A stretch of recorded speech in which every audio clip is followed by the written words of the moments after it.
जुन्नर तालुक्यातील वडदच्या धरणामध्ये काल दुपारी एक पर्यटक बुडालेला असून त्याचे शोधकार्य सुरू आहे।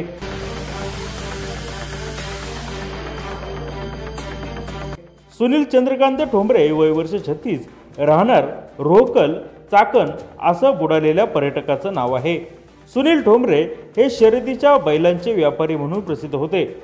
वडद धरणाकाठी असलेल्या भावीच्या हातचे मासे खाण्यासाठी ते वरचेवर वडद धरणाकडे येत असायचे। काल ते त्यांच्या 13 मित्रांच्या सोबत भाभीच्या हॉटेलमध्ये आले होते। सर्वांचे जेवण सुरू असतानाच सुनील ठोंबरे हे एकटेच तिथेच शेजारी असलेल्या धरणाच्या दिशेने गेले। तिथे त्यांनी कपडे काढली व धरणाच्या पाण्यामध्ये पोहू लागले।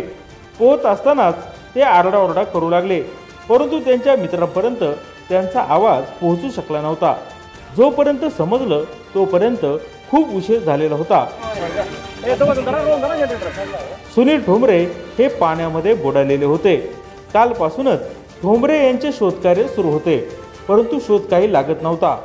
आज पुन्हा एकदा जुन्नर रेस्क्यू टीमच्या सदस्यांनी धरणाच्या पाण्यामध्ये गळ टाकून तसेच स्पीड बोटीने पाणी ढवळून शोध घेण्याचा प्रयत्न केला, परंतु त्यांना अपयश आले। पुण्यामधून स्कुबा डायव्हर्सने शोधकार्य हातात घेत धरणाच्या पाण्यामध्ये सूर घेत धरणाचा तळ धुंडाळून काढला, परंतु त्यांना देखील अपयश आले। सुनील ठोंबरे यांचे नातलग धरणाच्या कडेला ठाण मांडून बसलेले आहेत। मृतदेह हा नैसर्गिकपणे फुगून पाण्यावर येण्याची ते वाट पाहत आहेत।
गली मागून गली